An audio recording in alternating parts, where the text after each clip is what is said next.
Welcome back, I'm Rachel Hopkins and I'm joined by Mike Sterling, of course best known for his leading role as the Phantom of the Opera, and our very own showbiz editor Keith Millward.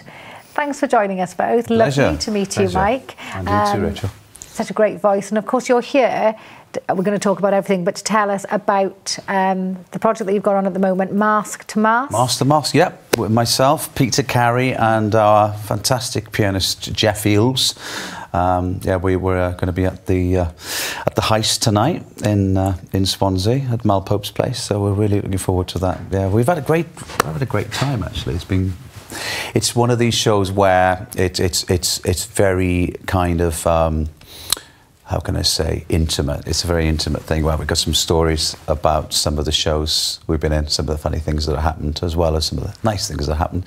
And of course, with us both playing the role of Phantom, Valjean, there's some of that in, and some of those bits of music you don't normally hear. Is there healthy competition between the two of you? Absolutely. Well, Peter I've known for nearly 30 years. I mean, he was really the reason why I chose to go that path into theatre. 1988, I saw him as Valjean in Les Mis, was taken to the show as a surprise, watched the show, and after wondering what else, I was already working as a professional singer at that time, and I'd done quite a bit of, I'd done some sort of TV and things like that. So, but I wasn't quite sure what path I wanted to choose, and when I saw that, that's it. But it must be quite difficult because, of course, there's singing and then there's singing, isn't there? Yeah. And to take your voice from perhaps what you were doing into the theatre. Absolutely. How did you make that jump? Because it's a muscle, isn't it? You know. Well, and also it's a whole approach with musical theatre. It's very much taken through the dramatic side, rather than sometimes, you know, with opera, for example, it's always the musical discipline is paramount first. So it's a kind of a different plane you're at. But with musical theatre, it's very much actors that can sing. That's what you need to achieve. You have to get into the guts of it, really. Well, absolutely, and how you think with regards to a character, it changes your sound in lots of different emotive ways. And those two shows that we're talking about, Phantom of the Opera and Les Miserables, they are an actor-singer's dream, aren't they? To be part of those shows. Absolutely. And you've been directed with the best and worked with the best in those shows. I have to say, I'm very, very honoured to have worked with, of course, you mentioned Phantom, with the original director, Harold Prince. Harold Prince, yes. Which was quite... when you meet someone like Hal, he can kind of say in a few words what it may take another director to say in a couple of months. Okay. And it's quite incredible, and they appreciate that about him. Say, oh, the guy is just a genius. And you've worked with Andrew Lloyd Webber. Yes. Yes. He gay-crashed our curtain call once in Manchester. Normal Thursday night, where I'm waiting to come on. Christine's over there, and we're waiting for our curtain call. Next thing, seriously, Andrew just ran onto the stage. Of course, the audience going, wow, we've got, it's a special night tonight. And then he pulled us both down, ran down. He was so pleased with the production as well. Because it was a new... Only Andrew Lloyd Webber could do that, couldn't he? I mean, I'd have been arrested if I'd have done that. So, you know. But all this came from a little boy in Glenalmond. Yeah, I was born in Glenalmond, Ryan Davis country. Yeah. You know, and everybody sings. So how did you make the jump and you decided... I say everybody sings. I mean, they say that about Wales, don't they? But how did you realise that your voice was exceptional and that's the way forward for you? But yeah, I think it's probably... I started as from quite a young age, from getting up in the pub we ran in Pontedillis, the Red Lion, from the age of 7, when I was sort of, you know, ejected onto the platform on a stool to sing an Elvis song, which I'd requested by the guitarist at my sister's wedding reception, and I got up and I sang it. My mum was kind of there, Michael, let the man get on with his work, you know, go off and no, you don't interfere now. And of course, nobody realised, and least of all me, really, that I had something that could turn into what it has. Then you were singing in Swansea. Yeah, and then of course I felt that reaction, and then I thought, wow, what's this? I want to do more of this. And it started from then, and I met Alan Davis, my coach in Neath, yes. who, well, I maintain that I wouldn't, I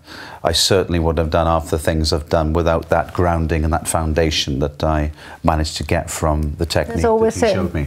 People that come along in your life, isn't there, that help you on that journey. Are key. They are key, and certainly with regards to Alan, and we've been in contact since, you know, for 32 years. Do you know, I want to see a little bit of you in action. Oh, yeah? Let's take a little look before we run out of time.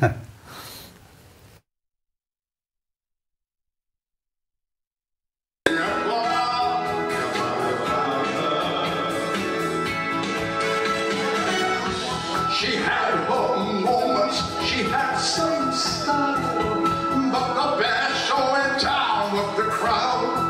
I said the casseroles are the great people, but that's all gone now. As soon as the smoke from the funeral clears, we're all going to see and how. Silence from the other. Sign for love,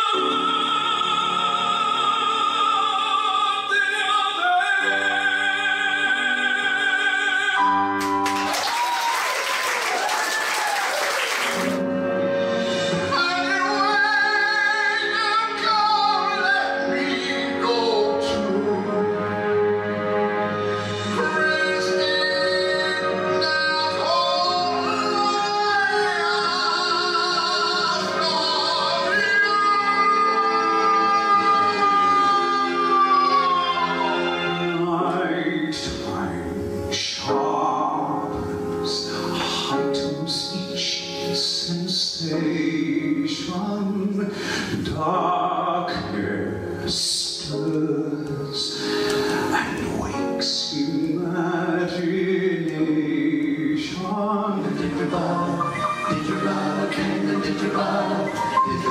Wow, that looks incredible. Very much so. Well, what's so lovely is that we've got the piano and there's Peter and I. There's literally, there's no hiding. No. It is exactly what it is, and it's two guys making some music and certainly sharing, which is very unusual as well, as sharing those different roles together on the same night, and I suppose seeing a completely different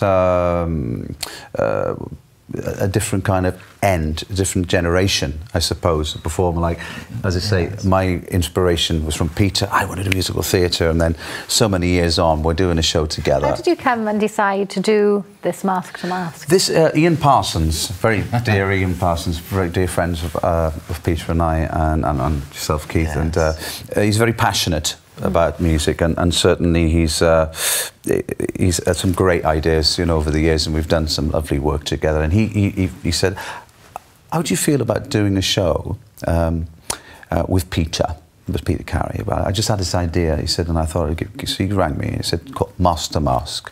I went, yeah, good, Alice. Let's do it, and that's how it started, and the rest is history. You know, we're here. And to think you've been around the world singing, and you've come back to Swansea to sing now tonight. It's very exciting. It's always lovely to come back home. It really is, and I mean, it's from getting off the M4, you know, driving down, and then seeing all the various sites. It all sort of comes flooding back, all the memories. You've done many concerts here, including the centenary of the Grand Theatre. That's right. Now that was a very special evening with, of course, Dame Gwyneth Jones, Dennis O'Neill, Jason Howard, Rhea Jones. That's right, because we did.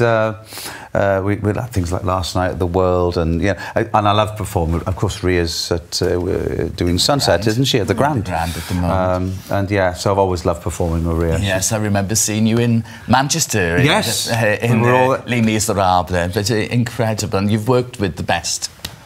Yeah, I've been very fortunate to work some rather amazingly talented people, and and over the years, you pick up things, and you. Well, it looks amazing, and anybody who gets to see it at the Heist. The Heist, 8 o'clock tonight. Very, very lucky. Thank you. Lovely to meet you. Pleasure, Rachel. And thank you to all our guests today for joining us, and thank you at home and online for joining us. And we shall see you all again tomorrow. See you then. Bye. Bye-bye.